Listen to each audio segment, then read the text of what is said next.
Well, of course, it is, a potential influence on the global economy. It seems certain to have a significant effect, at least for a quarter or two on Chinese growth.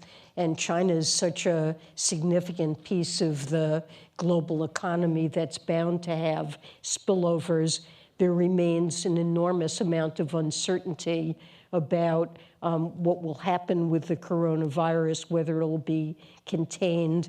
I'm obviously not an expert in this, but it clearly is a significant concern. I guess economists have looked at what's happened with past episodes like the SARS virus or the MERS virus, and typically what's happened in the past is there may be a short-term impact of an epidemic or a pandemic, but longer term it seems to have relatively little influence, and I think many observers are hoping that will be true this time, but we don't know where this is going, and I mean, to my mind, it is clearly a source of uncertainty and risk to the global outlook. David, the World Bank's position?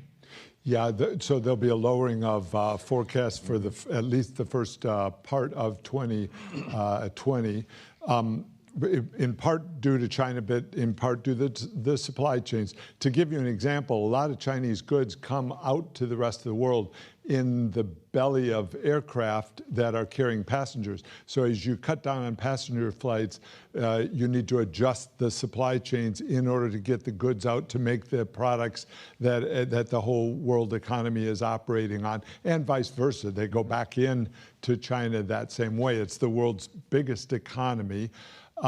And so there's the economic effect. A positive side that I'd bring out is the different science that's available this time than the SARS. So SARS was 2002, 2003.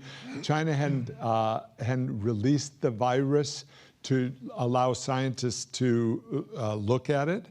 This time they quickly released the virus so that people can decode the genome of the virus, and that allows them to then study. And technology has come a long way in finding things that can affect viruses. So we have some hope that science response will shorten the full life cycle of this crisis. Also true, though, that China's more integrated now into the global economy, so that's, the transmission vectors are completely different. Correct.